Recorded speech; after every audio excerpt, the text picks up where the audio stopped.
No. And we're live. And we're live. All right, guys, welcome to Hunters Hangout. This is season 5, episode 11 of the MHC show, and we're going to go over the prizes real quick, and then we're going to get this. Well, we're going to go over some more prizes after that, and then we're going to get the show started. First of all, we got Face Factory Effects. We have a clown mask.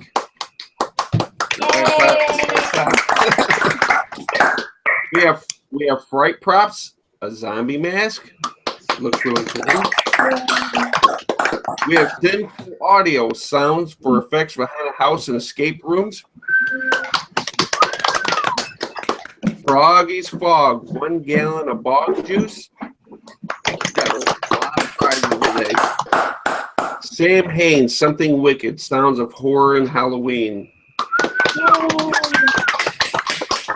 And we have one other prop, and that's Evil Olive Prop Shop, Sneaky Fingers 2. We got that too, that don't have to be an MHC. Now we're going to go over to Jamie, and she's going to tell us the rest of the prizes. Okay. Well, if you are going to MHC, when you ask your questions tonight on the Facebook page, be sure to type MHC in front of your questions, all of them. So we know that you're eligible to win. And we're giving away 2 tickets to the floor show and 2 tickets to the Masquerade Ball. Yay! We're also giving away a $50 gift card to Missing Finger Productions. Is that right? Yes. Wow. And Rotten Pumpkin Mask and Props is giving away a zombie mask. Cool. Asylum Props is giving away a pipe wrench. Wow. And they're also giving away 2 32-ounce bottles of Flex Goo Blood to 2 lucky winners. All right. So be sure to ask your Big questions prizes. and good luck. All right, now we're going to move it over to Jackie, and she's going to introduce everybody, and we're going to get the show started. Holy cow, that was a lot of prizes. Yay. Oh, All right, tonight we have Jen Braverman from Transworld and MHC. Ken Webster from Sinful Audio. Melanie and Steve Hancock from Nightmare Makers. Hey, what's up, guys? Hey. Kelly Collins from Scaratorium, who is also assisting with the MHC bus tour. Hello. And Richard Teachout from Asylum Props. Hello. So let's get right into it, and let's just tell us what's going on at MHC this year. Jen and Kelly, we're looking at you a little bit. I'm going to let Kelly start with the bus tour, if that's okay. Okay, yeah, that's fine. Well, MHC is back with a 2-day bus tour, and it's going to be fantastic. You know, all the years we did the bus tours, we never went to Louisville, Kentucky. We went north, we went east, we went west. We never went as far south as Louisville. So finally this year, we're able to pull it off. We've got 4 buses scheduled, and we've already filled about 3 buses, and we're getting into our 4th bus now. And we're going to leave on Wednesday, June the 7th. The first bus is going to depart from the Hyatt at 9:30 in the morning, and we're going to head down to Cincinnati, and we're going to go to the Dent Schoolhouse. Oh, that's one of my favorites. Is it one of your favorites? Yes. Have you ever seen it lights on? Nope. Most people haven't. They've never opened it for lights on. It's always been open as a haunted attraction and dark. So for the first time for bus tours, they're doing a lights on tour of Dent Schoolhouse, and it's a very detailed attraction. Cool. So that's going to be fantastic. We leave Dent Schoolhouse, and we're going to continue south to Louisville, Kentucky. And once we get to Louisville, now these buses are running about 15 minutes apart. So once we get to Louisville, the first bus is going to go directly to, are you ready for this? Waverly Hills. Fantastic. And I got to tell you something. In all of my years touring haunted houses and haunted buildings, I've never experienced a paranormal incident until I was at Waverly Hills back in January of this year. It was quite an experience for me. So we're going to be there for an hour. And we're going to start at the top floor and work your way down each floor of the attraction. And then we'll exit through the body chute tunnel, which is where I experienced my first paranormal activity. It was rather frightening. In fact, if you are too scared to go through it, you can either stay on the bus, or they have a gift shop, and you can hang out in the gift shop if you want to do that. So it is a very frightening attraction, with this paranormal stuff they have. So we leave Waverly Hills, and we're going to go from there back, or we're going to go over and check into our hotel. We're staying to Southeastern Indiana Horseshoe Casino, and it's a huge attraction. I mean, a huge casino type attraction. From there, we're going to leave at about, let me look at my schedule here. We leave at 6:45, and we're going to head to the Devil's Attic. And the Devil's Attic is a extremely detailed attraction, and it's going to be dark, staffed with actors, and they are very aggressive actors. Now, they're not touch actors there, but they are very aggressive actors there. And from there, we go to the 7th Street Haunt, which is the largest haunted house in Kentucky. Mm-hmm. From there, we're going to, you ready for this? The Haunted Hotel, which is one of the top-ranked haunts. It's in one of the top-ranked haunts in the country, and it is an aggressive, extremely aggressive touch haunt. Now, something that Jen and I have been able to work out with the Haunted Hotel, if you don't want to be touched, and they're bending the rules here because they don't normally do this, but if you don't want to be touched, we're going to give you a glow light, and you'll go through with your group, and they will not touch you in your group. But for everybody else, it's going to be in a very scary attraction. We leave the Haunted Hotel, and we're going to go just a little bit east of Louisville to a place called Grim Trails Haunted Attraction. I got a chance to go check that out back in January, and I was extremely impressed. It's an outdoor attraction that has buildings throughout the woods, and it's based off of fairy tales, but it's a twist on the fairy tales, and it was very impressive. So I'm looking forward to getting a chance to see it staffed with actors, dark and staffed with actors. Then we return on why we're at Grim Trails. They're working out with the Louisville Halloween group, and they're going to offer a campfire with hot dogs and beverages. So you have a little bit of a party while we're there. We leave Grim Trails. We go back to the we have Hollywood Casino here in Columbus. Back to the Horseshoe Casino and spend the night, get up in the morning. Well, the first bus doesn't leave until 11 a.m. So you've got some time to hit the casino in the morning or sleep in or take advantage of the free breakfast. Because if you're a guest of the hotel through our group, you get a free continental or free buffet breakfast. So get a chance to eat breakfast. We'll leave at 11. And from there, we're going to head over to Lexington, Kentucky, and we're going to a place called Wicked World. And Wicked World has 2 attractions. Get my fingers up there. 2. See them? Count them. 2 haunted attractions. It's going to be a lot of fun there at Wicked World. So after we tour their attractions, we're going to continue headed back north, and we're going to a place back in the woods in the country of Kentucky, and it is called Mayhem Mansion. And it's also an aggressive haunt. So you'll break out your glow sticks there if you don't want to be touched while you're at Mayhem. Get a chance to tour there. And from there, we head up north, continue up north to Springfield, Ohio. And once we get to Springfield, we're going to a place called Face Your Fears Hotel of Terror. And they are supposedly paranormal activities there. I didn't experience any there, but it's supposed to be a very frightening attraction. Now, in between some of those things I didn't mention, we're stopping for lunch a couple times. We're also going to go for, when we stop for lunch, it's on your own. We're going to park the bus in a location that's got like 6 or 7 fast food restaurants within 2 blocks. So everybody can go on their own and just grab a restaurant and grab their lunch both days. And of course, if you want to pack your lunch, you're welcome to pack your lunch and take a cooler on the bus and just eat from your packed food. Also on Thursday on the way back, we're stopping at a place in Cincinnati called Jungle Gyms. Anybody out there heard of Jungle Gyms? Mm-mm. It's an international grocery store, and it is huge. And they've got all these different aisles and rows of all these different international foods of different countries and nations. So, and in addition to that, they've got like 5 restaurants. And there's even a CC Pizza. They're $5 all the pizza you can eat. So that's where we're going to stop for dinner then on Thursday night. So you've got 2 full days, 9 haunted houses with a total of 10. I got all 10 fingers up now. 10 haunted attractions. Holy Wow. crap, dude! I know.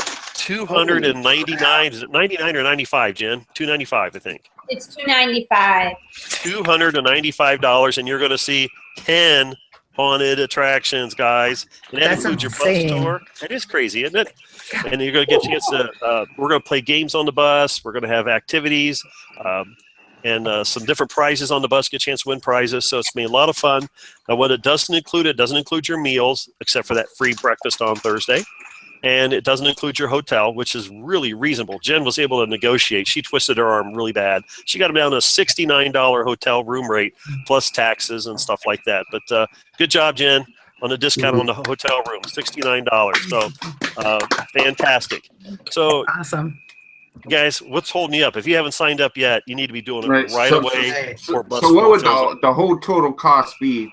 Not including the food you have to do, just the total cost. What would that be? $295.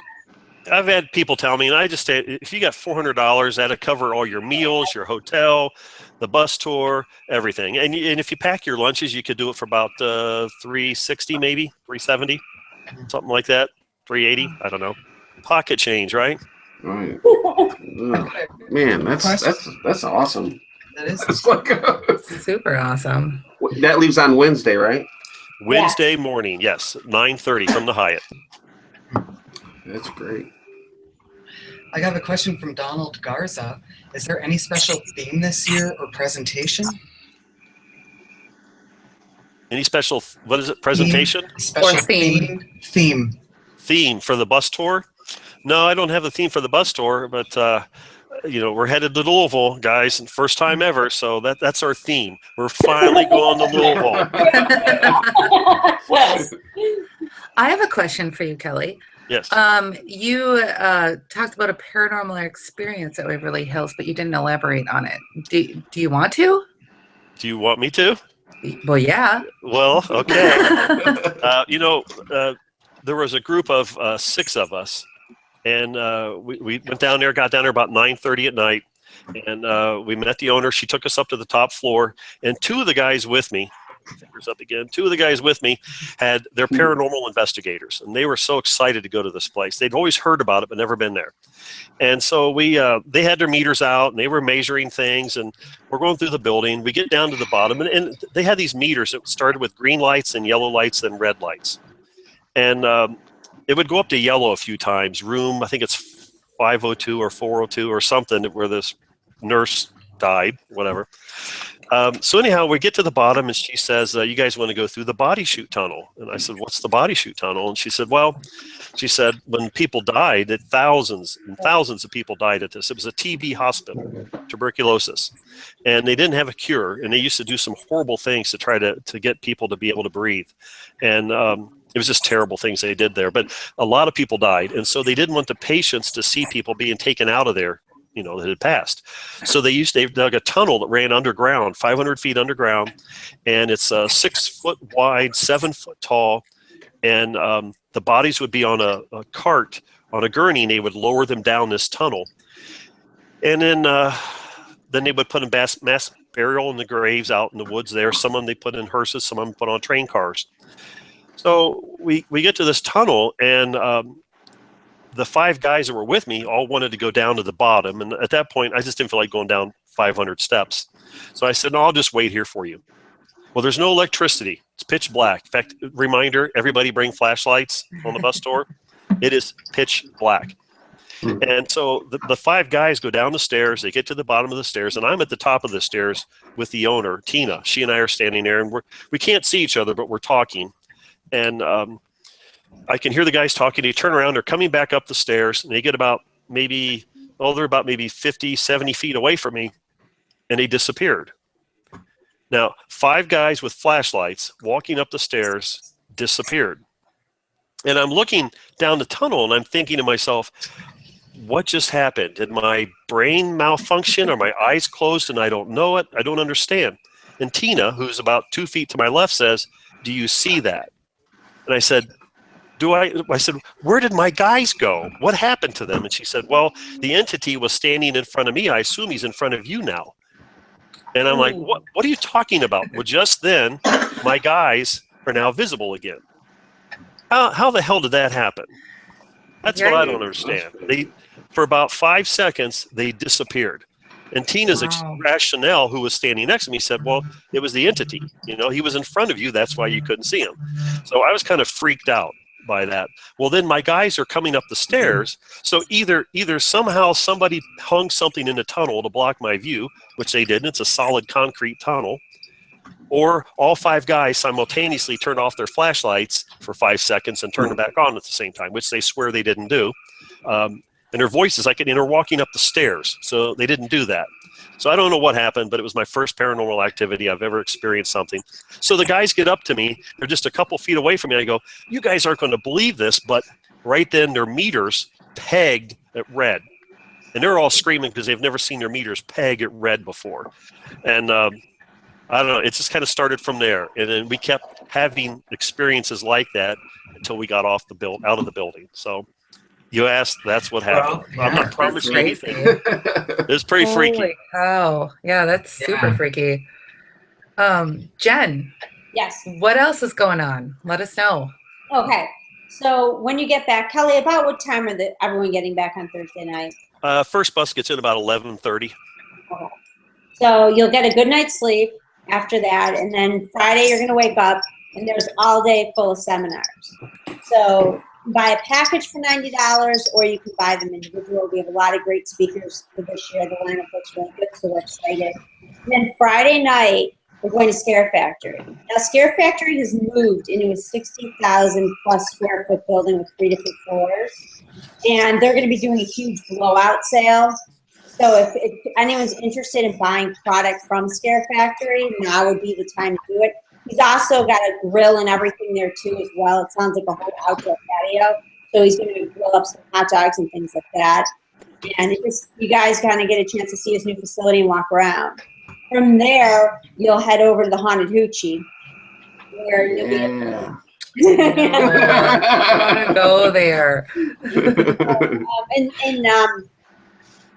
Tim May said he's gotten a lot of new product in there since the last time we toured it a couple of years ago.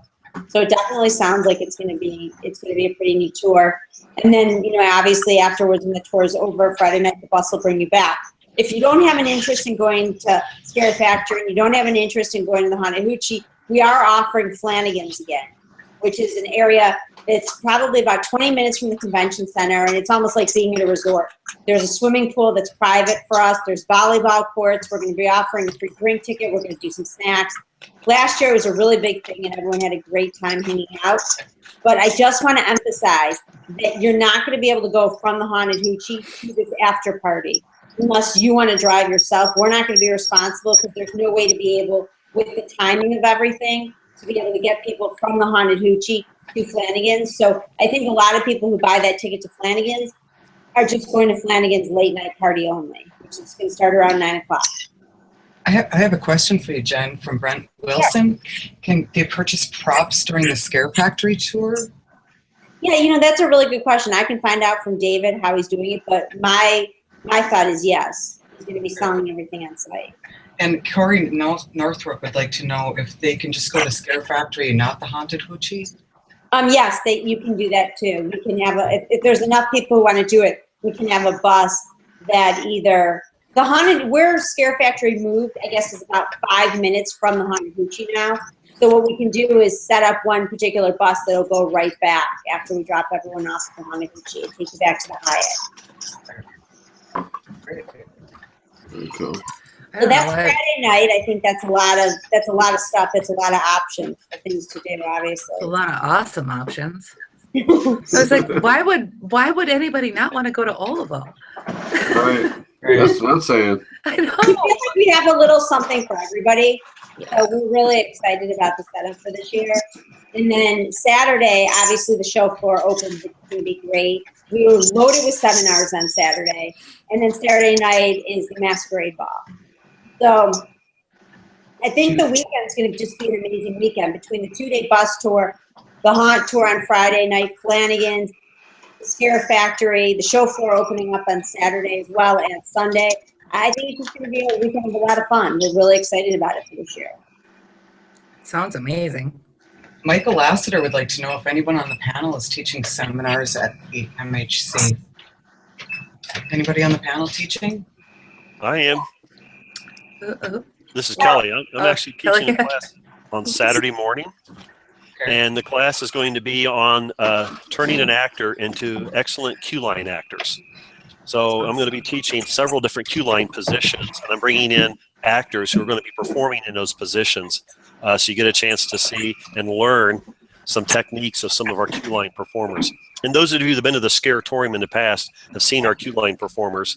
We're going to be able to teach your actors, your actor trainers, yourself, if you're interested in learning how to become better queue line performers. Okay. And the Hunters Hangout could talk a little bit about what they're doing on the show floor as well. Jose, Yes, speak on that? there's questions about that, so maybe you want to touch on that a little bit. Oh yeah, we're man, MHC is like our favorite thing. I know all the home hunters have like a blast there. That's like the best convention that I know of. I mean, I love Trans World, but MHC is like my go-to just because we get to meet everybody, you know. And we're going to be doing. It won't be live, but we'll be doing like a hunters hangout on the show floor, and it's going to give us all a chance to everybody meet everybody, all the people that we haven't met, and it's a good place for a meet and greet for everybody to come down and like just have a good time and like hang out, maybe go, you know, get on the bus tours together and just hang out. It's a blast. I have a blast every time I go. I've got a question from Steve Stockinger. What is the best way to get the most out of the show in one day? That's a good question. Don't drink. That is a good answer. I think to be able to get the most out of the show is to just hit the show floor early. You know, I think if you're there early, you've got plenty of time. The show floor is completely manageable to do in one day. And you can even take some seminars and really enjoy the Saturday night party. So I guess if you have one day to pick out of all the days, I would pick one Saturday. Well, I guess that kind of follows with Nikki's spoon question. What is the best piece of advice for someone attending the MHC for the first time? So, I think, go ahead, Kelly, you want to answer that? Well, yeah, I was just going to say, you know, one of the things that makes MHC such a unique show is the people that attend MHC. It's a fantastic social opportunity to meet other haunters, and a great place to do that's on the trade show floor. So what I would do if for a first-time person is I would go out on the website, look at the classes that are available, look at the exhibitors that are listed out there, and kind of plan out your day. You know, if you want to take a class or two, know when those classes are held in advance, so you can plan out, you know, what booths you want to hit on the trade show floor, and just talk with people. Everybody's in a real good mood when they're there. This is Christmas for haunters. You go to Midwest Haunters Convention, it's like Christmas morning, and there's just so much to do there and so much fun. Just plan on coming here and just spend as much time there as you can and talk to people. Logan Sharp would like to know what makes MHC different from Trans World.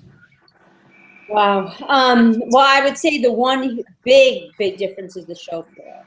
So at MHC, you've got probably about 200 booths, where at Trans World, you have about 1,000 booths. So the show floor obviously is different. And the show floor at MHC is more geared for cash and carry, to get stuff, be able to take it with you, where Trans World is more of an order writing show. Some of the exhibitors have limits on what you have to hit in order to buy product from them, or minimums. And I think it's very, Trans World's more of a business to business show, where MHC, like Kelly said, is just really kind of kick back, relax, hang out, you know, and just kind of pick up some last minute things that you want to get before the Halloween season. Right. Right. And the party, you know, the party, the Saturday night masquerade party. Oh my God, 1,500 people in costume and makeup and dancing, and the body art fashion show, the costume contest, the Miss Midwest Scary Pageant. You know, there's nothing like it in the country. Midwest Haunters Convention, that Saturday night party, it's a must attend. Right, Diablo? You're right, man. And I wish I was a costume person. I just have no skills there, dude. It's like I just go. Maybe you should go for the body paint then. I do. Oh, we just signed up the artist for the body art fashion show. We just got them all confirmed. Nick Wolf is teaming up with Dean Martin again. Phenomenal. And Awesome. for the first time in probably 7 years, Pasher, a fantastic body artist, does a lot of commercial projects, travels around the world doing body painting, airbrush body painting. Pasher is returning, be one of our artists for the body art fashion show. And then we've got a lot of our returning artists that are phenomenal. Suzanne Camille, Lauren McDaniels, Bobby Joe Gonzalez. Guys, the list is so long, I feel bad I'm not going to remember everybody's name. Stacia Gorsuch. So great artists. So the body art fashion show, there's at least 10. We could end up with 11 or 11 artists this year. They'll get them body painted up and looking fantastic on stage. And then after that, we get into all the other contests and dancing and food, and it's a great time. It's incredible. There was a few questions as to whether they could wear their costume on the showroom floor. Yes, absolutely. Yes. Okay, great. That's super cool. So Nikki Spoon would like to know, what is your favorite part of MHC? Is there a favorite part to anybody's? Jen, let's start with you. My favorite part to MHC is, I would have to say, the masquerade ball, because like what Kelly said, is there's nothing else like it. There's nothing else over the years, no matter what shows we've gone to or done, nothing is like the costume ball for the masquerade ball. They are so professional and so cool, and I find it so interesting. We also are going to have the sci-fi guys there taking pictures for people, so people will have opportunities to have pictures with their friends behind a green screen, and they'll either be able to email it to you guys or give you the option of taking a picture with you that night. So I just think it's a time to remember. It's my favorite part of the show is people watching. Kelly, how about you? Well, I love the whole show, but I guess if I had to pin something down, it'd be the pre-convention bus tour. Yeah. For all the years, people ask me how many bus tours or how many haunts have I been to? And it's been close to 200 haunted houses that I've been to. And it's because of the Midwest Haunters Convention bus tours. We get to see so many haunts when we go on these tours. As a haunt owner, during the month of October, I can't leave my haunt and go visit other haunted houses. I work all year to get my haunt ready to open. I'm not going to just leave it for a night or a weekend so I can go see other haunted houses. As much as I'd like to do that, I just can't. Too much money's invested to leave my business. So that's my chance to go see other haunted houses, other operations around the country. And they're going to be dark and staffed with actors just like they are in October. So it's a great opportunity to see other haunted houses, and that's probably one of my favorite parts of the Midwest Haunters Convention. Thank Kelly for bringing back the 2-day bus tour, because it was really him that really had the fire in his belly and said, we got to bring it back. So we got to credit him for that one. I have a question about the I bus guess tour. the one thing about the 2-day tour is when you do a 1-day tour, you can only go so far from Columbus, and then you got to turn around and come back because these drivers are only allowed to drive so many hours a day. So when you do 1-day tours, it restricts how many haunts you can tour. When we do the 2-day tours, it opens it up tremendously, so we can go much further and take in a lot more haunted houses. And I worked with Anne-Marie Gavinsky on this tour, and we handpicked these haunted houses. And I would say out of the 10 attractions that we're going to, every one of them received awards from either City Blood haunted attraction reviews or Scare Factor haunted house reviews. These are all haunted houses that have won awards for a variety of accomplishments. So you are seeing some of the best haunted houses available in 2 days. Incredible. Any seats left on that bus 4, Jen? Is it filled up already? Bus 4 starting to fill up. So. Awesome. Right. And that's it. That's another thing. People have been emailing and Facebook messaging me saying, hey, if I don't ride the bus, can I just go buy tickets at the haunts? And the answer is no, because these buses are running on a really tight schedule so we can get to eat all these attractions. And there's no time for us to sell extra tickets.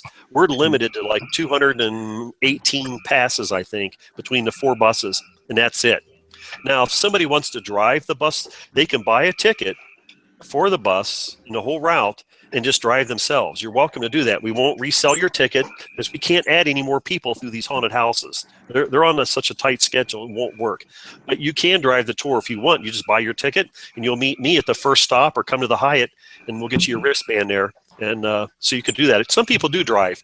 They like to just sit in their car instead of being on a bus. But the buses are a lot of fun. We play games. I'm working on the games now. I'm getting everything lined up for the buses. And music, we watch videos. Each bus has its own personality. I guess I'll touch on that real quick. Bus 1 is the bus I'm always on. And I game master. So I got plenty of games and prizes for us. Bus 2 is historically the party bus. So on my bus, I've got Harry Siebert as my co-captain. A lot of home haunters know Harry.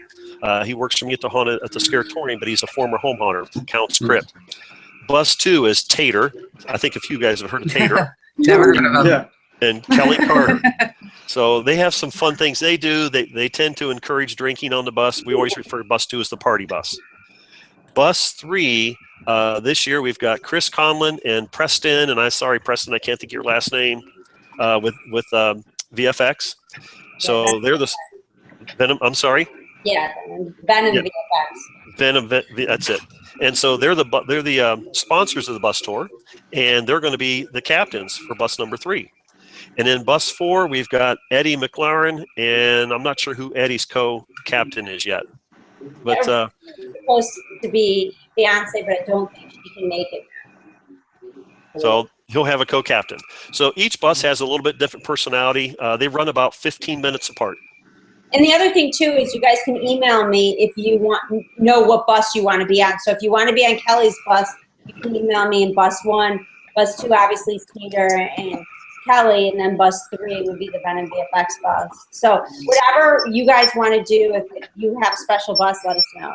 So making Kelly's bus the party bus is out of the question. Probably. Yeah, I'm not the party bus. Sorry, guys. But not everybody wants the party, and I mean, we have a good time. Ask anybody's been on my bus. We have a good time. We just don't encourage you to get drunk. That's all. Shit, you can drink. I'm not You saying have you a can't good drink. time. That's all that matters. Yeah, Yeah. I don't bring alcohol for the people on the bus. Tater, they do. They bring alcohol and Oh, he would shots. never do such a thing. Dude, you're gonna have like the emptiest bus now. You just said that. No. So Cricket. going back to your favorite part, Ken, what would you say yours is? Actually, I'm a newcomer to the Midwest Hunters Convention. Oh, what? I'm a noob, so this will be my first year vending. So and everything is the correct answer. everything. So I'm taking mental notes of what everybody's talking about tonight. This is getting exciting. So Awesome. Oh, it's fun. Melanie and Steve, how about you? It's the same for us. We're Oh, really? first comers, yes. You're all newbies.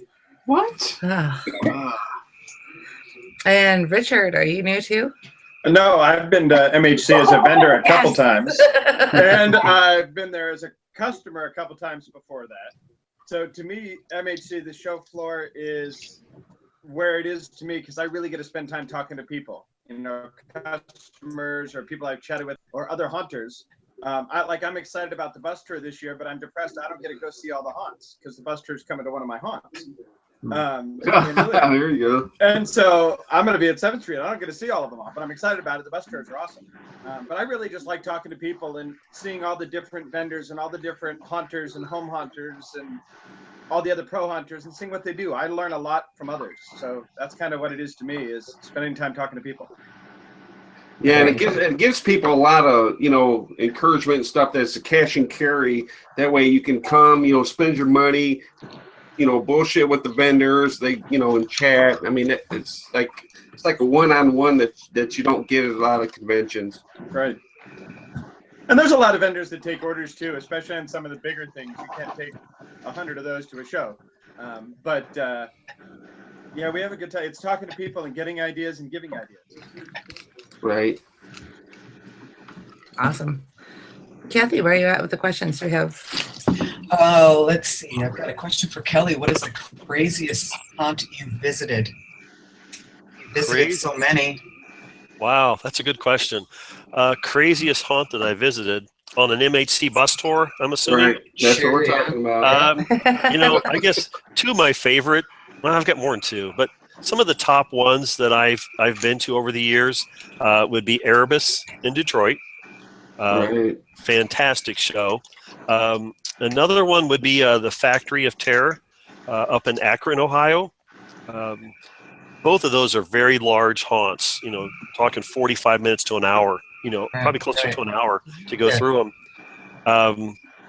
Niles up in Niles, Michigan, another top one. Oh, So, I did a walkthrough and daytime walkthrough in that one, man. That is amazing.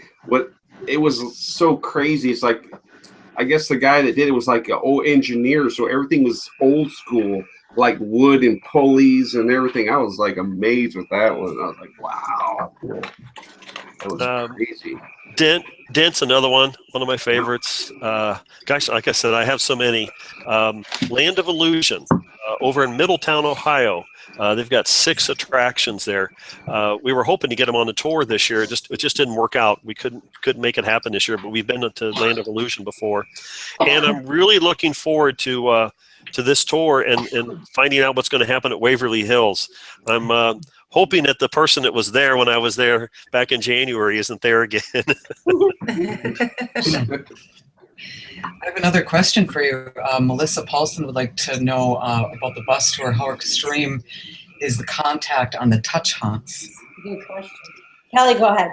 Well, the Haunted Hotel is very aggressive, and it is touch. It isn't just touch. It's a little more aggressive than touch. It's probably more like a grab, separation from the group, a little bit of that. The language is probably intense. If you're questioning whether you think you want to go through with the light or not, then I would say take the light, take the glow stick. You'll still experience everything. It just won't be as intense because they're not going to be grabbing you. But that's kind of a trend, and some haunted houses are going to now. And we thought it was important to include it on the tour. And we're very thankful that they're giving us the opportunity for people to take the glow sticks. The other attraction that's touched, the Mayhem Manor, isn't as aggressive when it comes to touch.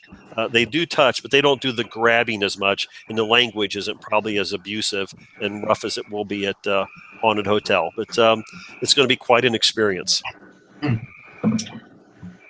Mike Ross would like to know, have you ever lost a person on the tour? And if so, did you ever find them?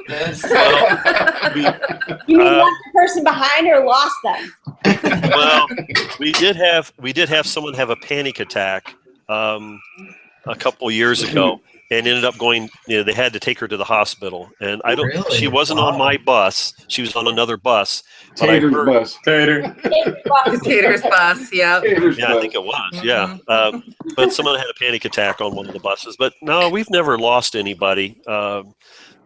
We've left some people behind, and they end up getting on another bus. But that happened once. But no, it's been the bus tours. The bus tours are the highlights of MHC, and they have been for years. It's just a great opportunity to see haunted houses. And have paranormal experiences too, right? Yes.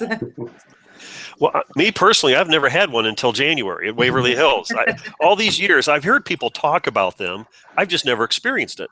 And so this was quite a shock for me at my age to finally have something happen that I can't explain. That's probably the hardest part for me was I can't explain what happened. I don't understand it. How did they disappear? How did that person make those people disappear right in front of me? And it lasted for about 5 seconds. And the owner told me, she says, I see them every day. They don't bother her. She's not fazed by it. And if you go out and you Google paranormal investigation, Waverly Hills lockdown, I think is what they call it. They actually have some video of some of the paranormal activities that they experienced when they were there. So, yeah, it's one of the most haunted places in the country. Waverly Hills is nuts. Yes.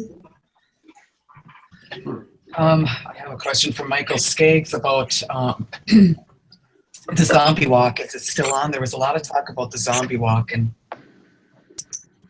yeah. So what happened with the zombie walk is typically the zombie walk leaves from the kind of turnabout right outside the convention center where we can line up everyone and have the vendors out there as well. The problem is this year they're under construction. So that whole area that we usually use for the zombie walk isn't going to happen. I actually went down there with Rich in October. We got all the permits. We met with the police. We got the route and everything. But what ended up happening is the convention center said, we don't really have anywhere for you guys to leave from. And I think to go over to Goodale Park or have to move people off site and try to do all that, it's too hard. So what we decided to do is the people that we were partnering with, Zombie Walk Columbus, they still want to do the walk this year. So we said we would just team up again next year once the convention center had a place for us to leave from. It is still happening, by the way. They did just post on Facebook. The zombie walk is going to occur. It's during MHC. It's a few blocks over. Yeah. So it is still going to happen. If somebody wants to do the zombie walk, you still can do it. Just Facebook Columbus Zombie Walk, and you'll find it, and you'll get the details. It's same thing in the afternoon. So it's still occurring if they want to do the zombie walk. Yeah. Oh, very cool. Yeah. Okay, is there anything in closing, Jen and Kelly, that you want to add to the MHC show? I'm really excited for this year. I think with bringing back the 2-day bus tour, with being able to see the free facility, going back to the Haunted Hoochie, and all the amazing exhibitors that are going to be participating, I really think this show is going to be a great one. So I'm really excited for it. Dude, it's always my favorite. So, and I think it's going to be cool that you guys are going to be doing interviews from MHC. I think that's awesome. So I'm excited, and it looks like sign-ups are ahead of schedule. So I think it may be, knock on wood, our biggest MHC yet. Oh, it's gonna be fun. Well, Jen, I know almost all your hotels are sold out. Yeah. I thought Nina made her hotel reservations, and she thought I made her hotel reservations. We just found out about a week ago that we didn't have our hotel room reserved. So we had to go out. The Hyatt's booked. The Crown is booked. The Drury is booked. The Hilton was booked. So every place we went to. I think the Hyatt opened up a couple of rooms. So if there are people out there that need rooms, Kelly, you're one of those. I think you could probably go and get the last couple of rooms that they added to it. I called yesterday and begged and pleaded, and they said no. But if you did something, I mean, that's me. I got connections, and I couldn't get a room. But I'll try again tomorrow if you think they added a few more rooms to the block. You just got to talk a little sweeter, man. You got to talk a little sweeter. All right. Well, we want to thank you guys for coming on, and and we love MHC. That's my favorite, and I'm sure once the newbies come on, it's gonna be their favorite too. So good to hear. Thank you guys for having us on. All right, thank you. You guys were awesome. Thanks, guys. See you at MHC. Yeah, see you all soon. right, bye. Bye. Okay, and now at this point, we're gonna go through the vendors and let's get this started.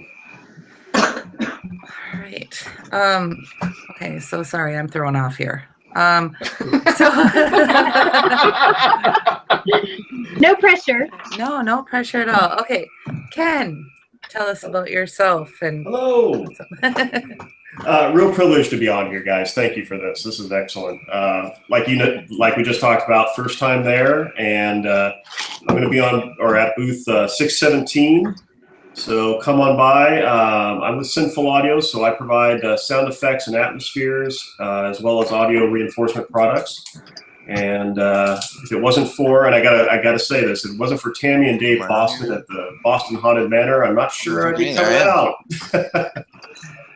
Hey, not to mention a sponsor of the Hardest Hangout.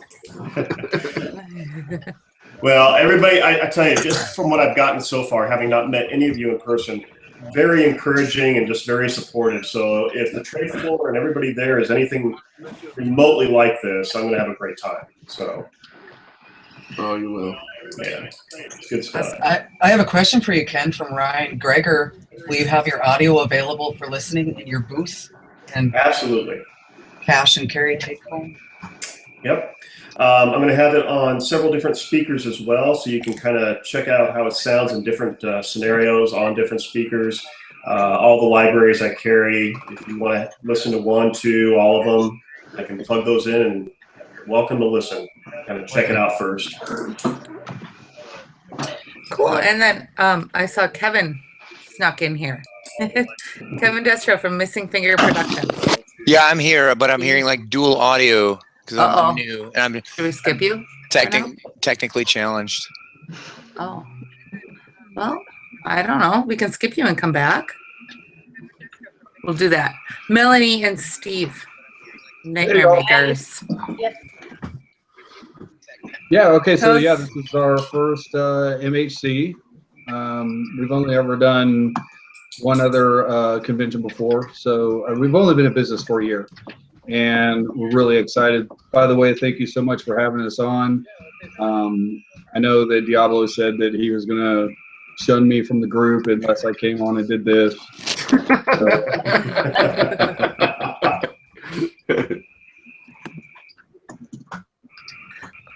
Richard, moving on to you. Yes.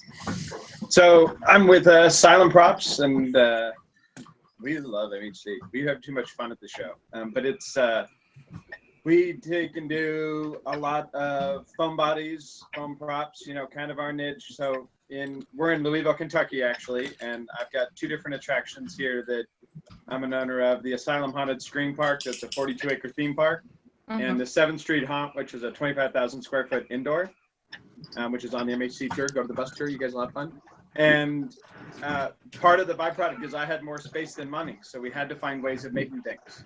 You know, and we're all home hunters at heart, and kind of grew up into a way too much space fast, and so we started a prop company because we started making stuff, and that kind of grew into a whole lot more, and now we're doing hundreds and thousands of bodies all over the world, and tons of molds. You can see part of a mold that I didn't realize behind me until it was too late, that's going to become a new body mold for us. And we make tons of props because we're supporting 250 actors on our own, so we kind of only make stuff that we use and make it abusive to our own actors. Our prop weapons, I can bang on brick walls all night long and they last. So that's kind of what we do, and we just like to party. So, yeah, awesome. and not to mention that you go live on Hunters Hangout, showing everybody all the time how you do it too. Yeah, when I first got going and got into the real prop making, I learned a lot from guys like Alan Hops and watching YouTube videos galore. And I like to think of myself as a professional screw up. I've been really good at screwing stuff up. I had to learn how to do them right. Because, you watch a YouTube video, you're like, I can do that. And $600 worth of goo later, you're like, that didn't work. So I'm trying to show everyone in videos and doing all the streaming, kind of my way of giving back for all the things I've learned over the years, and showing how we're making molds and how we're doing those kind of sculpting and art and painting. Because if you're DIY like we were when we got started, you can't afford to go buy the super expensive stuff. You have to make it.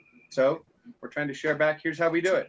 If you don't want to do it yourself, we sell it too. I mean, right. And I was talking to you earlier. I was like, I'm watching your videos, but I'm not really at that level yet. So it's like, but hopefully I will be one day, and I'll go back and watch them. Yeah, they're all out. They're all on YouTube and our website and down the Facebook channel if you search. So yeah, hey, have fun making stuff. That's the point. Exactly. All right. Well, we're gonna move along to photos, and we're gonna start with Ken. If Jamie's ready. I guess I should have asked her first. Jamie, are you just ready? throw me under the bus. Here you go. Okay. All right. Here we go. So lovely logo. Logo. Okay, so here's one of your album covers. You want to tell us about it? Yeah, this is Carnival. This was a real fun one to make. This is when I first started getting into using a lot of voice actors in the effects work that I did, and we did a lot of really great Barker, clown, MC type stuff on this album. So you're really getting a package of voiceover, you're getting some carny sound effects, went out to a carnival and got all sorts of neat roller coaster sounds and people engaged in all sorts of games. So this was a really fun album to make. Awesome. I've got a question for you, Ken, from Chris Wilhausen. What instrument do you find gets the best sound out of? What do you use the most often? Wow. That's a great question and a hard one to answer. Because I love, there's so many different instruments that I use and that I write for. But I'll tell you, being a performer as a pianist, I have to say the piano is still my favorite. Yeah. Tell us about this photo here.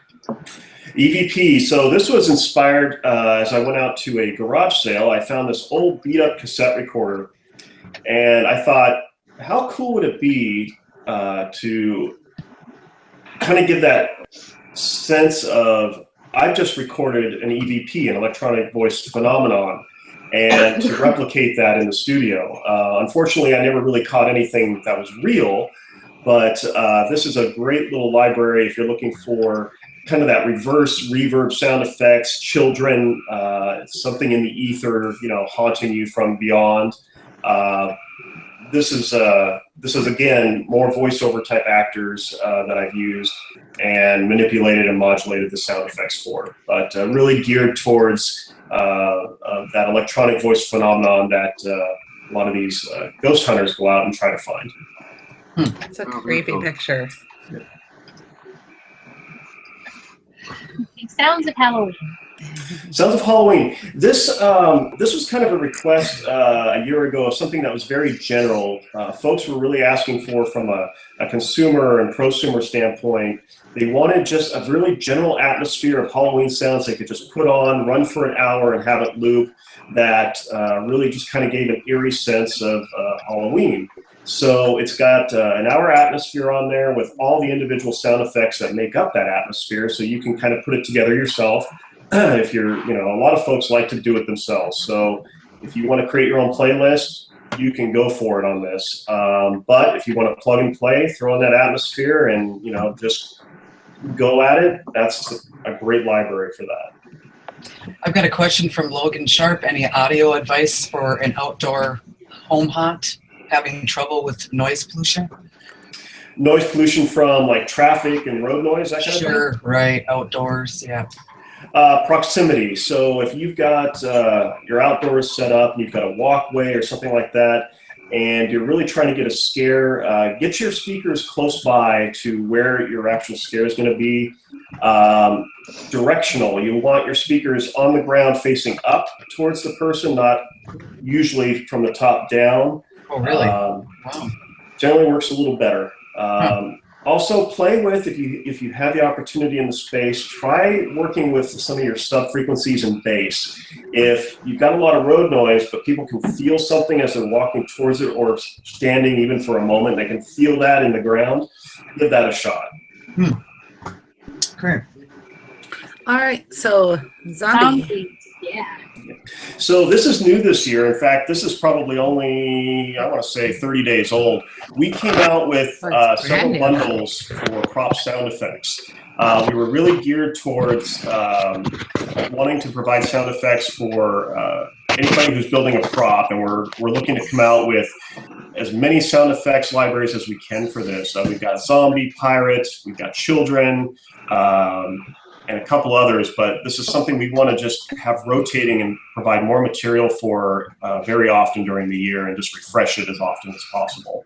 But if you've got a display, prop, static, or animated, this is great to put sound behind it, and you can either use the atmosphere that comes with it with the dialogue included in that atmosphere, or you've got the individual phrases that if you want to use a peekaboo or something like that for a triggered effect, that scare sound or ambient is right there for you. So we're excited about these. These are a lot of fun.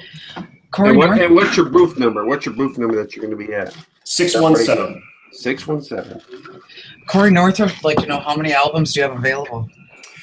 Full libraries, we've got, I want to say about 14, 15 right now. And the prop effects right now, we've got 4 that we're going to be bringing to MHC. Possibly 5 if I can finish up with a few voice actors the next couple weeks. Lydia Rossi would like to know, what is the weirdest thing you've ever used to make sound effects with? I can't talk about this. This is PG-13. Oh, come on now. Come on. No. Couple of things. So one of my favorites has always been gelatin. I love using gelatin for certain sound effects. I'm kind of old school when it comes to Foley. So gelatin, you get the clear gelatin. You go to Safeway and you buy boxes of it and you create gelatin, and it makes a great gut sound. You're reaching in and all sorts of fun there. On the flip side of that, I think going out and actually getting recordings out in the world, like recently in Canada, captured the sound of thunder. And by the time I realized I was standing out there with a boom pole, I'm like, oh yeah, I could die from this. Okay, great. But the thunder was magnificent, so it paid off. Cool. All right. Next photos. We have Melanie and Steve Hancock from Nightmare Makers. Here we go. It's a lovely picture of your booth. That was Yeah, your booth. That was our first time we vended at Halloween and Haunt Fest here in Dallas last August, I believe. That was our booth. That's awesome. I love all of That your is really stalls. cool. That looks, oh, that's great. Look at these. So this is it was just a regular panel. We put our skulls on it, and then we corpsed over it and used amber shellac for the coloring. That's just beautiful. Wow. Look at this one. Those are our skulls on a stick. We also have a outdoor haunted house, haunted trail rather, and we like to keep it close to the traditional Halloween. So using our skulls worked really well in that setting right there. That's a great picture. Mm-hmm. Look at all these skulls. My goodness. Yeah, so really this picture right here is why the business got started, kind of, because I wanted to do some catacomb type stuff for my haunt. There really wasn't any good option out there to buy a huge multitude of skulls. So you know, we just started making our own. It's not very hard, and we wanted them realistic, you know, because a lot of the stuff you get from the store, trying to make your own with sand casting and milk jug skulls and stuff like that. I mean, you know, there's nothing wrong with that at all by any means. It's just, one, it takes too long to do, and two, we really wanted some of the deeper undercuts of a more realistic skull. So it was just kind of born out of necessity because we wanted it for our own haunted attraction. And then once we started, you know, posting like stuff that we were doing on Haunters Hangout, you know, we started getting messages like, hey, can you do this for me? Can you do that for me? And then, you know, the home haunters just started eating it up, and it started taking a lot of her time out of the day to do things for them. And then it was just like, hey, you know, maybe we could make a business just on making skulls and skull molds, which like this, you know. I know Melanie didn't want my money. I was trying to give You're going to spend all yours at MHC, I know. I was like, where's the invoice? Where's the invoice? She's like, and then really, you know, some pro haunters started getting a hold of us, and it just really just caught on fire, and we really hadn't had time to do anything else. I mean, the name Nightmare Makers, we always kind of had it out there just in case we wanted to do a prop making company, and just the skulls have been just going like crazy. I had no idea it was going to get as popular as it did. And we have some more skulls here. Yeah, so this is one of the tombstones that we made. The cross is actually multiple sheets of pink foam, and then we recessed the skulls into it, and the bottom, the pile of skulls, is a separate piece, and the cross actually slides in there so it's easier to move. And then on the sides we have pillars that we made out of the skulls. It's really just the skulls, and the foam that we use, the rigid foam, is so easy to modify that we were able to just screw the skulls into the wood that we have behind it and use great stuff in between. And then we just put a stone finish on it. Looks awesome. looks awesome. Ryan Greger would like to know, are you bringing lots of molds for cash and carry? I'm working really hard on it. Yeah, inventory is being built as we speak. Every day occurring. I mean, it's being done every day, so we're gonna have a few. But if you guys are interested in a specific mold, I can already get you on the list and make it for you if you're coming to MHC. That way I can ensure that you guys will get a mold for sure. All right, what are we looking at here? So those are the 4 different options that we have. Those are the ones without a jaw. We can either make them, mold them as a flat back, which are very easy to attach to the wall, or we can make them a round skull, which this is, for example, one that we just made look like a realistic skull. Wow. That's awesome. I think I got that one. Yeah. You got one of those too. Yes. It's very cool. I have a question from Brent Wilson. What type of brand foam do you recommend to use with your molds?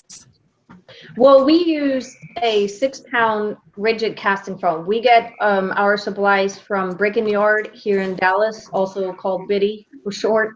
But there are other companies out there. We like the 6-pound just because the density is pretty good. It has a hard shell to where you can literally drop it on the floor and it doesn't damage it. But once you start cutting it or dremeling it, it's very easily modified too. We've had people put all kinds of crazy stuff in the molds. Yes. I think there was one guy that he made an ice skull for his party. Yes. And put it in his freezer and made an ice skull, and it was kind of like a centerpiece for his party. Oh, that's cool.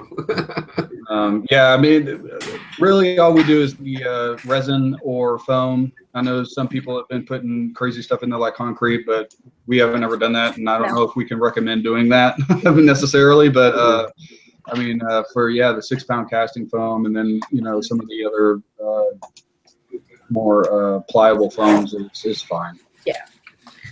So this picture here is the same 4 options that we have, and those are with the jaw. And again, I can get a mold or the skull that is a flat back, or also make those a full skull. I've got a question from Chris Wolfholson. Who's better at making skulls, you or your hubby? That. It broke up there for a second. What did you say? Who makes better skulls, you? Oh, it's definitely me. Yeah, I saw the eye roll.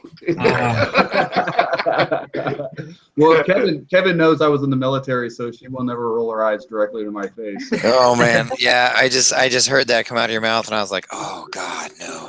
Yeah.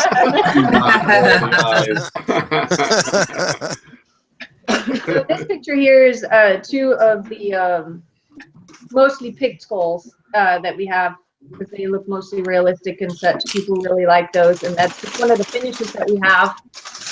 We just pretty much bind them with an ivory cream color. And okay, who did them? Who did them too? I think I did actually. No. Oh. No, that was also me. Yeah. All right, hey Steve. Yo, you know I love you, bro, but I don't know, man. You gotta have my back, man. Come on. I do, but a girl can do some shit. Look at it. Well, okay, so real quick, the reason I wanted to say about the 4 different kinds of skulls is because when you start doing catacombs and stacking skulls next to each other, you want them to be different so that the eye can't catch some kind of repetitive pattern in it. Mm-hmm. So if you break up that pattern with the 4 different skulls, really you could probably get away with 3, but to where it really looks like a bunch of different kinds of skulls just stacked on top of each other, mass death.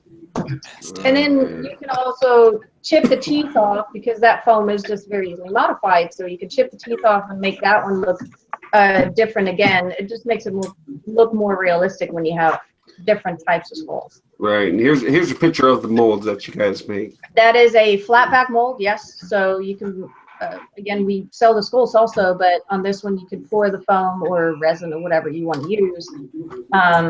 It comes with a plaster mother mold or shell to keep the silicone in place as the foam expands and cures. Well, I can't wait to get mine. It's ready to go. A lot of fun. No, this is the round skull, and for those we make a 2-quart mold just to make it easier to take apart. And we definitely recommend a strap on those so that when the foam cures and expands, it does not expand the silicone also and then make a distorted skull. I think we have one more. Yes. Those are our skull sconces that we made. We actually just used laundry baskets and cut it in half and put a wooden backing behind it, put the skulls on it, and some black great stuff. Right, that's a perfect example of what Steve was talking about, is like having a full skull and half skulls, and then breaking up the patterns. Yes. Chris Stone would like to know, where did you learn your painting techniques? YouTube, really. Watching videos, we tried out a lot of things ourselves. We home haunted for 10 years, and this will be our 5th year as a commercial haunted house. So I mean, we've been haunting for about 15 years, and it's just all the stuff you pick up along the way. Mm-hmm. All right, Jamie, are you ready with Richard's photos? Yeah. No pressure. Here we No go. pressure. Here's your lovely logo. Here's your logo. And we'll jump right into bodies. Yeah, Whoa. bodies. Wow. So that's just a little pile. That looks just like going out for one customer or something a couple of months ago. Looks like an orgy is what it looks like. Well, one of the things that we found in doing the bodies is a lot of the, customers of ours and, that are buying them are going to put clothes on them. They're going to put them in a corner standing up against the wall. They don't need to be the overly expensive dead center of the room, bodies. We sell a lot to home haunters all over the place. And so our bodies don't have the armatures in them by default. They've got a strap, and you can see it in a couple of those. You can see the pictures and look at it. There's a strap right in the middle of the back. So a lot of people will hang them up on a wall, or, hang it from a tree standing up, or put a stake in. Or a ton of people take like a piece of rebar or a small piece of metal, and they just kind of hook it up to a drill and drill it right up the feet and make their own armatures. So you can buy, we sell bodies. You buy a dozen of them; they're $100 a piece. So that's not a bad price either. Exactly. I mean, a lot of the real expensive bodies we bought before we knew better were, $800 to $1,000 for a body in a scene, and it just broke our hearts to spend that kind of money. And when we started making our own at $100 a body, it means for the same amount of money I could put 8 or 9 bodies in a scene. It means it became a lot less expensive to put 20 zombie props in a room with 6 zombie actors, and you feel like a horde is really attacking you. Or people buy our bodies and they've got a sawzall, and they cut up, cut 2 legs off and cut 2 arms off, use a little spray foam to gore up the ends and paint them all up, or take a razor blade and autopsy the chest out. Put some bones in it. Yeah, add some bones, take some buckies, rip them up, and you now have a heck of an autopsy body with some paint. Here's another picture. It looks like one of our ram skulls. That's actually a foam ram skull that we molded off a real, actual, skull we've got from some poor ram.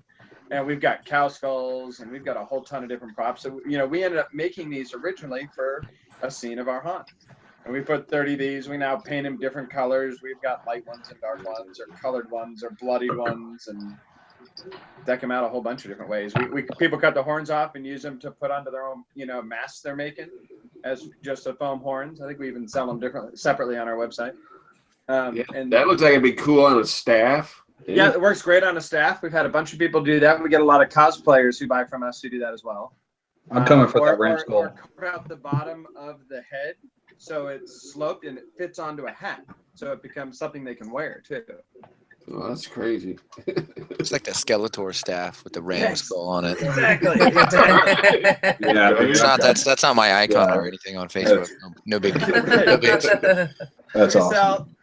We use so many LEDs. This is just, I think she sent a picture of just one of the bundles, but we do a ton of LEDs because we use so much in our hunt. With 42 acres, it takes a lot of lighting. So we started buying tons of LEDs, like 10 and 20,000 at a time, and bringing them in directly from China because we had to do them cheap. And we do floodlights, and we've got LEDs. I think these are actually flickers, although they're not powered up, but the flickers built into the LED.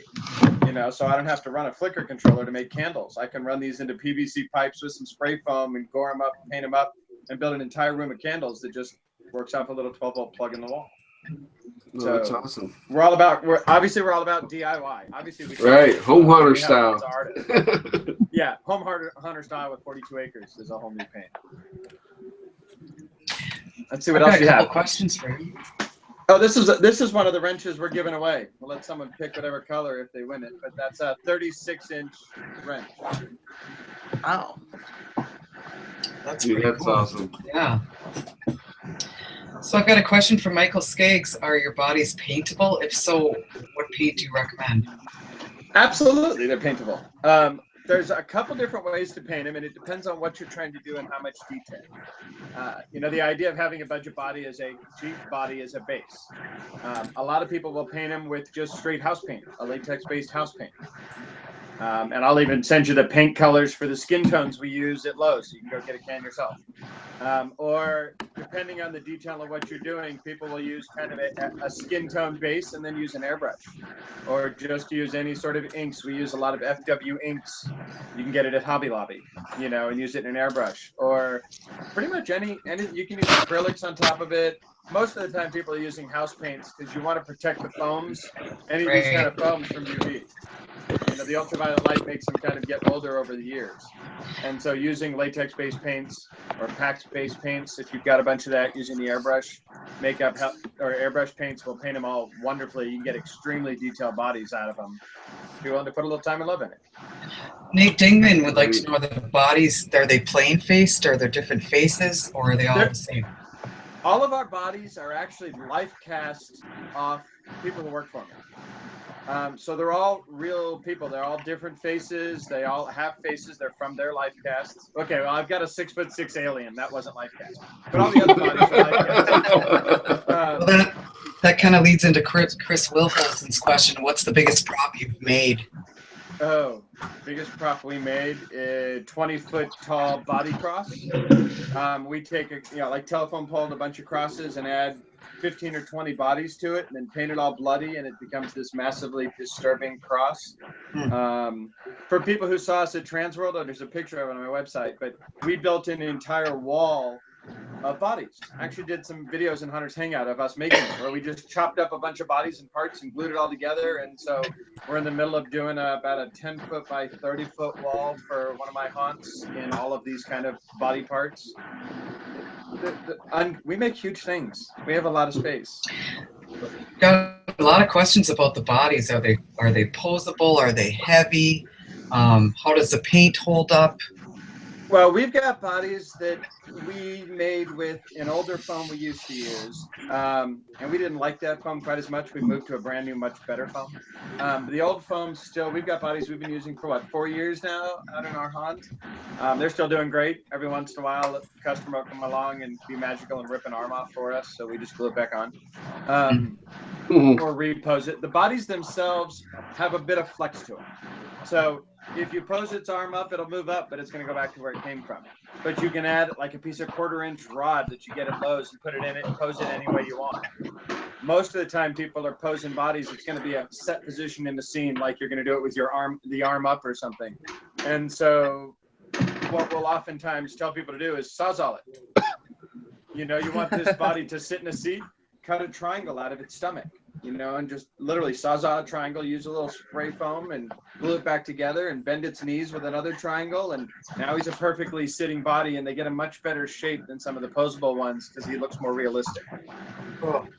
And how heavy are they? They're probably about 8 pounds-ish, 10 pounds. Well, that's not much. Now if you use large Marge, she's probably more like 35 pounds, 40 pounds, because she takes a lot of foam, a whole lot of foam. She's 44 Triple H. She is. Yeah, she's big. Wow. It depends on what it is. I mean, they're really ranging from about 8 pounds, because we've got some, the girl we modeled is 21, but she looks like a child. So we've got kind of the smaller size to 6 foot plus men, and they're ranging in 8 pounds to probably 40 pounds. Depends on how big it is. All right, what do we have here? So this is a picture, although my label printer appeared to be dead before we took that picture. We use so much fake blood in our haunts, and we've spent years with bloods that cracked and bloods that didn't work right for our props. Or you beat this prop on a wall, or it sits in the sun and it's just cracking and ruined. And so we spent many months researching and getting chemicals and trying things and doing all the work, and we made our own prop blood. And because we were able to do that, we started making bloods, and we call it flex goo. But we've got snot color, pus color, sewer colors, toxic colors, multicolors of red, because we needed light red, that looked very fresh, but I needed some darker red for it's been sitting a while. And so we started making our own blood and goo and slime, and it always stays wet. So it's very similar to a lot of stuff we use from other companies for years, and it was so expensive we were trying to be frugal with it. So we started making stuff that was a lot cheaper, and so we're giving away a couple bottles of this tonight for people asking questions, so they can go try it and play it, or come see us at MHC at our booth. I know we're going to have a handful of super cheap samples to go play with. Or for some of you who don't use 5-gallon buckets like I do, it's enough to decor a bunch of props or weapons. So That's awesome. Very That's cool. awesome. All right, last one here. So, kind of a stupid picture. One of the things we do, this is a picture of EBA makeup. For those that use European body art makeup, we use a lot of it, right? 250 actors between both properties. And so we ended up becoming a distributor because we sell not only to ourselves, but we sell to a ton of other art schools and things around. So we started doing EBA airbrush as makeup for actors because they don't sweat it off as much. It lasts a whole lot better in the scenes. And the makeup is just awesome. So we're distributors of that, and silicones and Grex airbrush, just a whole bunch. Right. And if anybody wants to see Richard and see his live videos, actually all you have to do is go to Hunter's Hangout and go to the search engine on the side and just put in Richard. Search my name. Yep. Yeah, search his name, and all of his live feeds will come up of all the props that he's done live on the Hangout. And we got a lot more coming. We're doing, as we get past MHC and we start getting our hunts ready, we've got a whole bunch of things that you guys have watched us make molds of, and we're going to start show you how to make cheap props of things on your own for scenes. Awesome. All right, we're going to move along to Kevin's photos. Ooh, me. Nice. You. I feel Here we special. Kevin. All right, what do we have here? That's the booth from Midwest last year. I thought it was appropriate to give a booth pick from last year's Midwest Honors. That and I only took video of Transworld, so I don't have a picture of our booth, and my wife does. But we got a 3-year-old daughter. She just turned 3 on Tuesday, so all this was kind of really quick, and I'm technically challenged with my I was talking to Diablo. My webcam is from when I was in Iraq. Iraq is much like Iraq, but so I mean it doesn't, Iraq, he threw it anyway. So and it doesn't really interface with any of the new technology. So I was like, oh crap! And I'm actually my buddy Mark Fawcett. He's been on Honors Hangout before too. He'll be up there at Midwest with us, and he was kind enough to let me borrow his whole house to be on the show tonight. So I props to Mark Fawcett on that. Party time. Well, I don't know. He's only got wine, and I'm like, I only do White Russians, so it's kind of Love it. All right, what are we looking at here? Let's see here. Oh, that's one of the masks I made for a retail store. It's just a regular demon mask for me. Actually, I think Steve, don't you have some of those, man? Yeah. Didn't you? Yeah, I bought them off your booth at Transworld, dude. Nice. And, everybody else wanted them, and I got them first. Yes. Yeah, he bought me out, man. He cleaned me out of those. But we'll have some of those for Midwest. That's just it's a faceplate type deal. Those were made out of rigid foam, and the new ones are going to be made out of plastic. A resin. It'll be a little more durable. I actually got a new product from Smooth On. They gave it to me to test out, and they put out a video, and basically you can smash it with a hammer and it won't break. So they just gave it to me when I went to restock after Transworld. So I'm pretty stoked to try it out, because I'm going to whip out like a 10-pound sledgehammer and try to break that thing. Because that's what we do. Why not? Whole smash. Why not? Really test it out for the consumers. Very cool.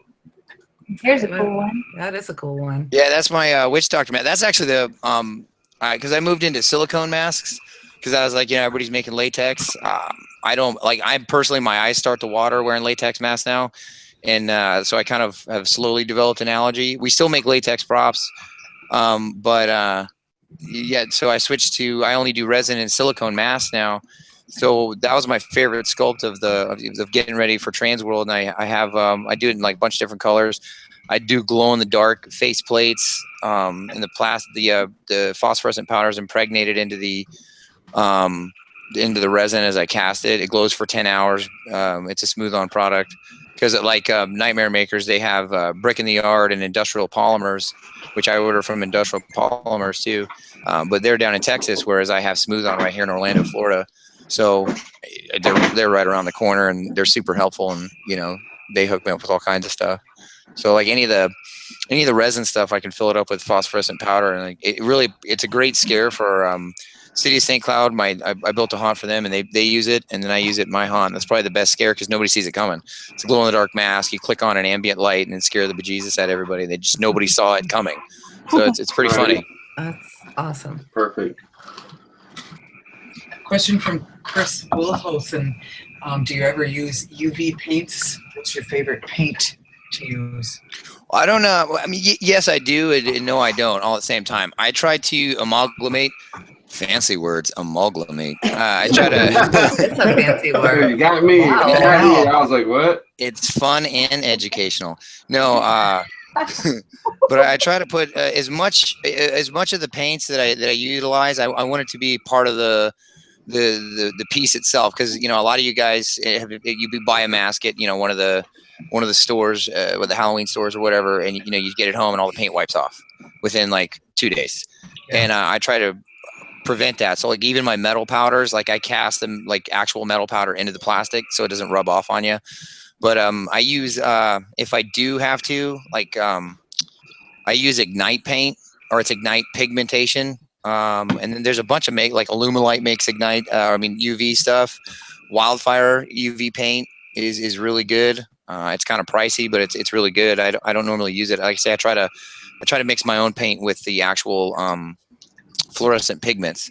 And I mean, you can get them on Amazon and stuff. I've never tried them. I try to stick with companies I know, and like the Smooth On's really good. Industrial Polymers has some that's really good. I've never actually tried Brick in the Yard before, so I don't know if they're good or not, but I know they also have them. You can mix your own stuff. It's pretty easy. This picture here is really awesome. Thanks. That's my Stone Man. That's the phosphorescent. Those are the Ignite paints. I actually had to mix. There's 3 different neon oranges in that to give it more of a lava feel. A lot of companies just base it out with like basically a red or an orange, and I played with it for a little bit because the neon yellow actually looks like a neon green under a black light. So I'm sitting there like an idiot with a respirator mixing silicone paint and freaking painting it, and you measure that stuff by the grams, and but once you get used to painting this stuff, I'd much rather paint like with silicone than with latex. It doesn't clog up my gun, but it's expensive. Isn't everything? It tends to get that way. Yeah. All right, pumpkin guy, tell us about him. My daughter, she loves Nightmare Before Christmas, so that's minus the stem. That's pretty much the jack-o'-lantern from the opening scene credits, and she's like, "Daddy, can you make Jack? Daddy, you make Jack?" I said, "Yeah, I'll make you a Jack pumpkin." So, and before I even had the sculpture done, I had like 7 orders. I don't think my Army veteran buddy is there anymore. I think he walked off screen, but the screen's so small I can't tell. Yeah, he walked out. Oh, you can click on Jamie and then you can see. Okay, yeah. So yeah, but he. Now I lost train of thought because I'm an idiot. So I was so concerned. I was so concerned about my buddy. Jack Skellington, beginning. I totally forgot. I forgot. I'm scatterbrained. All right, next photo. Okay, next one. All right, well, tell us about this guy. Yeah. That's my experiment mask. That's a silicone mask. I drew a concept for that a long time ago, and like silicone mask making. It's kind of one of those things like you either know how to do it or you don't. And I know that some of the companies like give you a tutorial on how to do it, but if you do it that way, you're gonna waste so much silicone. Like, I mean, you're wasting like another pound to make a silicone mask the way they're showing you, and I'm like, ooh, that's not good. But there he is. There's my friend. There he is. Hey, buddy. Sorry, I had to go set a skull on fire to see if they burned. Oh, that's all right. I thought you pooped or something. It's all right. Yeah, everybody poops. There's a book about it. My daughter has it. Yeah. So, but yeah, that's the bloody version of our experiment mask. I actually got a couple things behind me. I don't even know if you can see them. Which I was gonna show. Like now that you're back, like the Nightmare Makers, they just started messing with the brick in the yard. Like the hydro span stuff. I don't know if you guys can see this thing. This is pretty much. That's pretty much how big it should expand to.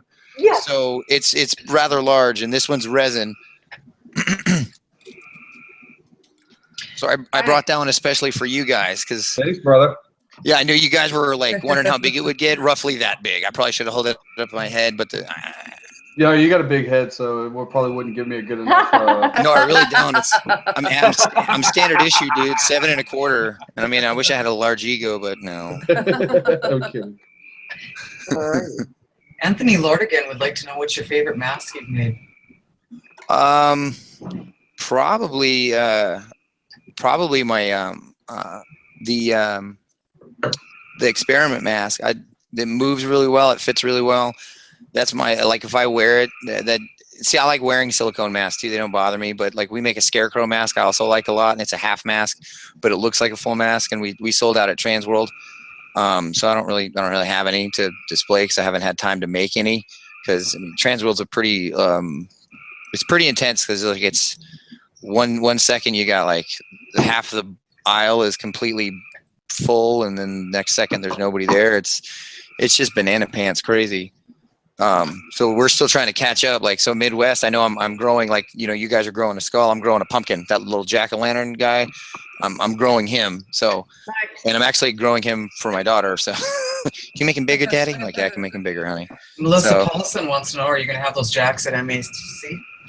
Yeah, I think, I'm going to have 2 big ones, and then I'm going to have, I think I got 10 smaller ones, I think. I don't know how much time I'll have to make more. Like, I'm almost done filling orders from Transworld. I just got another order. I was making, which you guys Nightmare Makers, you'll like this. I was making some color changing skulls, like, you know, the hippie mood rings from like the 60s. This escape room sent me some powder, and no crap, man. You put them in the freezer and they go from like light green to dark green, like a bone color to black, purple to black. And I was like, holy cow, I mean, I don't know what I would use them for, but it's still really cool. So I was like, man, I know the powder's wicked expensive, though, I'll tell you that. But he sent me the powder, so it's fun. Cool. Very cool. Sam Katie would like to know, did you start out as a home hunter? Yeah, I did. You did? Well, So, awesome. yeah, what happened is, because I got skipped because I had technical difficulties, which is pretty much like half of my life. But we still do a charity haunt. I used to do stuff with the city, but they kind of they got new management and whatnot. But we do a charity haunt. We would get a bunch of food donations right before Thanksgiving, and this was a total accident. Like 5 years ago, people started wanting to buy my stuff, and I was like, oh, I wonder if I can start selling it. And then all of a sudden, you know, we kind of kept going, and now we're all the way into silicone masks. And I look at my wife, I was like, what have we done? We have like 12-foot trailer. Like, what the hell are we doing with our lives? It takes over, doesn't it? Just a little bit. I mean, it's fun. It's a cool job. I mean, it's you know, and then the next thing is like, why are you called Missing Finger Productions? I'm like, well, can you see that? I'm missing a finger. Boom. So, I mean, that's that's the easy answer for that one. So sculpting sucks. I'm not gonna lie to you. It's like all left-handed except for the detailing. So, you know, you see, like I was talking to the guys from Mortal Math, like Andrew Freeman's like, oh yeah, I block out this way, and he looked at my hand. He's like, oh, that fucking sucks, bro. Yes, you are correct, sir. It does suck. And See how you really feel. Yeah. I noticed that Paula joined us. She did. Paula Elsurf is from Brutal Rust. Who else is with you, Paula? This is my husband, Shane. Hi, Shane. Hi, Paula. Hi, Shane. We're going to move along to your photos now. Okay. Here's a lovely picture of your booth. Yes. Yeah, so that was a conceptual idea. We wanted to do something this year that was a little bit different. We've done a lot of stuff with haunted house and the special effects and film industry, and we started looking at kind of expanding some of the services. This year we started looking into doing set design work as well. A lot of the products that we've been using in conjunction with the services that we've been providing, not only for our haunt internally, but for other haunted attractions and films and stuff. We wanted to kind of bring some of the level of that work into the industry. And, as paintballing and laser tags and facilities and, escape rooms and stuff start to grow, we just kind of wanted to, change things up a little bit and kind of see this particular is a 1950s kind of vibe, World War II thing. That picture right there with the toilet, that's kind of showing off some of the Urban Decay line, stains and patinas and stuff like that. The Urban Decay stuff is really a modified method. Typical ways that this is done in the haunted house industry is people will take watered down paint and they'll stain and things, and then in the right lighting it will look okay. If you'll notice when you start looking at things that has a lot of depth to it, like if you're looking at something on camera or if you're looking at something via film, when you water down paint, the sheen is just not right. The reason being is there's a chemical in there that's called titanium trioxide, which is how paints get bright, and those sheens are based upon an angle in which you look at something. So, for the lack of a better word, when you're looking at something flat and it's dead in front of you, versus if you're looking at something at an angle, you'll see a massive contrast or a lift or something. So the examples of what you'll see here is, when you're in a haunted attraction, you're not looking at things dead on. Most everything is in a corridor, right? You have these corridors and you're snaking around. And if you want to get this stuff to where it looks like it's lifting off the wall and adds a different layer or effect to it outside of just the right color or tone, that was kind of what the Urban Decay line did, is it kind of brought those elements of grunge. And it's just real simple spray applications. We're all about trying to create products that are efficient and work well. So and they have zero VOCs, so they're safe for skin, costuming, and set work. You can see in that picture right there, this is a dark nurse costume that we did, and this is all modified. What you're looking at is modified latex with some mixed media on the costume, the wall, and then it's covered with some of the Urban Decay, and the same thing on the wall behind it and the door. Just kind of shows different variations, and you can kind of just see that was just, I think, just snapped like probably with an iPhone or something like that. It's a really cool picture, though. Yeah, it really is. You can really see how all of that really plays with contrast. Yeah. And all of that stuff. So this is with house lights on. We're really proud of being able to show whatever it is that we do in daylight. And Right. And at the end of the day, a lot of the stuff, as most of us know in the haunted house industry, the shit that we'll do in a room 5 hours after we should be done with it is not for the people that are going through. It's just like, hey, we really want it to look it's much more real. And so at some point, it's just about how real is real. So this picture right here kind of shows 3 elements. The wall is actually done with Brutal Rust. The sign, we did the sign. Sinister Yeah, Signs. Sinister Signs did this. Todd did. And so the nuts and bolts and the staining that you'll see on that is done with another product of ours. That particular product is Fallout, and it has a transparent base to it. So it's designed so in this actual application, like Brutal Rust is very much so an opaque kind of process. This one is translucent or transparent, so you get that clear staining over the top of it. And then the green that you see on that sign is spore, which looks, feels, and smells just like mold, moss, or mildew. And again, it has that hiding effect. So if you're looking at it flat, it looks one way, but if you're looking at it in a corridor, it looks like it's actually lifting off. If somebody reaches up and touches it, it'll actually feel fuzzy, like fuzzy. It feels like like a moss, mold, or mildew. And then we have an odorant that you put on there that also aids in that 4D effect. Okay, here's one more. That's just a spore applicator tool. We actually have a different tool now that was a Gen 1 tool that we just kind of played around with parts and pieces in order to apply spore or fallout on vertical surfaces. So it's essentially just a gun where you add the spore to it.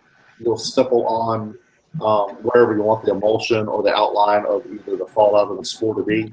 Connect that gun right there to a pneumatic source of some type, and it's triggered on and feathered on, and it's going to lift them.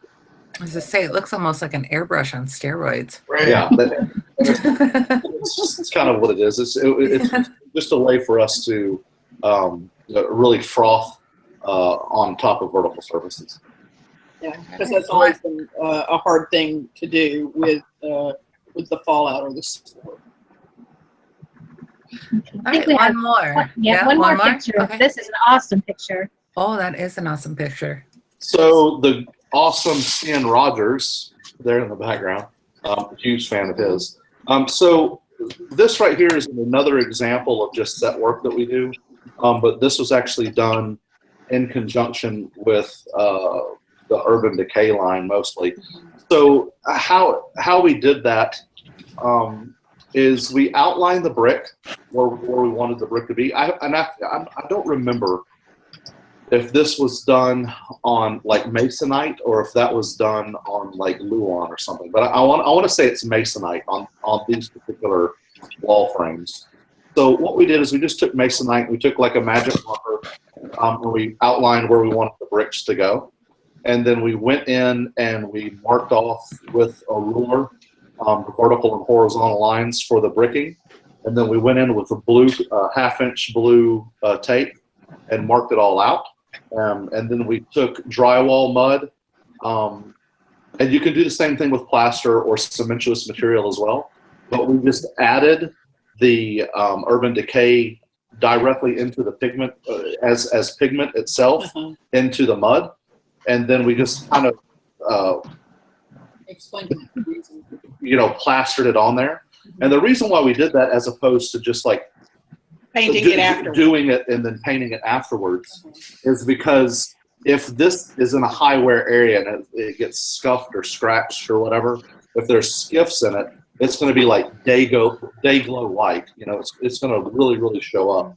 So by colorizing the mud, it allows it to where if somebody elbows into it, or as things happen in the haunt industry, I always say an actor can fuck up the whole set with a rubber mallet. So it's just one of those things where we decided to kind of do it this way. Once that mud was on there, like for the red brick, we then pulled the tape, and then we went back and grouted it with gray mud. And once that was dried, we went back and we did the same gray mud that we used for the grout. We used it on the rest of the walls. And then we just kind of went back with more of the Urban Decay. And I think in this one, there's a lot of browns, blacks, and greens. And in our haunt at the Kingwood Asylum, those are like our three go-to colors. So we kind of have like a philosophy or a process whenever we approach a room, which is we will frame it, then we'll skin it, then we'll base coat it, and then whatever, if we're going to add texture to it, sometimes the texture will be something as simple as like watered down Elmer's glue first, and then we'll take a mixture of like soil, like potting soil and sand that we've mixed up, and we'll literally throw it at the wall, and we'll let that stick. Once that dries, we'll take like a wallpaper brush and knock it down in order to kind of get that rough texture look. But more importantly, I'm trying to hit the olfactory nerve with that. So with that scent of the soil, it kind of smells older and mildewy and all that. And then when you go in with the Urban Decay stuff and you start really distressing everything, it really brings out and starts getting that nice augmentation between the greens that would be mold to the mildews and the browns, and the blacks. If you're looking for that stacky botcher's kind of black mold look or whatever. Our walls usually have 6 to 10 layers on them. That's before we put the first thing of furniture or the first picture on the wall. And this is the same kind of stuff that we do. Typically we follow these same processes, whether it's for Universal Studios or Disney or a haunt or something that's going to be in film. So. Melissa Paulson would like to know, have you ever developed a product by accident? Every damn product we've ever developed is by accident. That's not entirely true. So, how the products actually get developed is there's a need, and then there's. I don't say that we invent everything from the ground up. Like with Brutal Rust. Brutal Rust is one of those things. There was other products that were out there. Modern Masters is a prime example. For us, it was very unobtainable to try and hit something where you're paying $150 for paint, and at the time it was another $85 a gallon for activator. And although it had the right look, it didn't have the right feel to it. We were looking for something that had a lot more. We wanted something to have a whole lot more texture. So, there was a process that we went through in order to develop that. Now, but by trade, I'm kind of a chemical guy. I say kind of. I'm a chemical engineer by trade, and so I wanted something that was just going to be a lot more tactile, a lot more visual. It took about 3 days in order to develop that product. We started working with the Urban Decay line. That was completely by accident, and we realized that it was so modifiable. We could use this. The nice thing about Urban Decay is if you make a mistake, you can spray it with water and just wipe it away, and it goes all. You can start over from scratch. An example of that, Paula could probably tell the story better than I could, but we had worked conservatively 1,000 hours on a hallway where it was all bricked and it was just completely done. Yeah, handcrafted. It was all handcrafted brick from the ground up. And we had these huge, these beautiful scalloped edges, and we had these keystone bricks and bullnose, and all this was done. And Paula walked up and had one of the girls that was helping us. She said, "Hey, we want this wall to look like this wall over here." And she handed her black umber, and so she started just spraying that stuff on there. And when she started spraying it, she walked around the corner. About that time, I had pulled up in the vehicle, and it was just totally black. And she was having a meltdown, like, "Oh my God, Shade Series going to kill us! Just everybody keep him busy. Just keep him busy, And I was just taking water and pouring it on the wall, trying to get it to black. When I walked around the corner, she goes, "You're going to be so mad." And I walked around the corner. I was like, "Oh my God, that's gorgeous! It's perfect. Like, don't change anything." But it was like there's thousands of hours tied up in this wall, and the last girl that had one simple job to do, just completely had no clue how to use the product. Oh, and goodness. All just totally black. Like it would have been, you have 1,000 hours in something that you could have just done with rattle can spray paint black. So the whole idea of having something that works efficiently, that that's forgiving, Clearly. that anybody can use. Those are kind of the way that we design those products. But the reason being is because a situation just like that, you want a product that's, so we stumbled across that accidentally by there's no binder in it. So because there wasn't a binder in it, it allowed us to use that. And we thought, well, is that a marketable idea? And then come to find out it was because. Well, Shane, I am so sorry, but we have got to hand out prizes. Oh, perfect. I could listen to you talk all night. It's not me, it's Diablo yelling at me. So you can blame him later. Well, he's having technical difficulties. Yeah, he's afraid we're going to lose the feed any second. Yeah, he is technically a dead stick, I think is what he said he was. So, anyhow, yes, we have to go on to prizes, otherwise we might lose everybody. Okay. All right. He's going to be teaching some classes at the Halloween Fest. Yes. One in in August. And we had the same issue there where everybody ended up in our classroom, and Steve had to come looking. He was wondering why nobody was on his floor because everybody was in our classroom. But all right. we'd like to invite people to come up and listen to Shane go over some of this stuff there. Awesome. Add that to the thread. I've got winners. Go for it. Go for it. Froggy Spog goes to Angel Dais, D-A-I-S. The FFFX mask goes to David Cowger. The Bright Props goes to Logan Sharp. Yay! Sam Haynes goes to Marty Bell. All right. Woo! Sinful Audio goes to Joshua Nicholson. All right, Joshua. Go, Josh. Joshua. Joshua, man. Be Rydell by Friday to claim your prizes. All right. Oh, and All I have right. some more prizes to give away Oh, too. there's more prizes. Yep. Yep. Prizes. The two tickets to the MHC show floor go to Nikki Spoon. I hope I said your name right, All Spoon. right. The 2 Masquerade Ball tickets goes to Corey Northrop.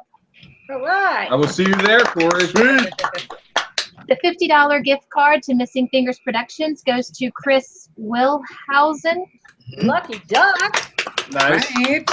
Wilhausen. The Rotten Pumpkin Mask Prop Zombie Mask goes to Lydia Rossi. All All right. right. Lydia.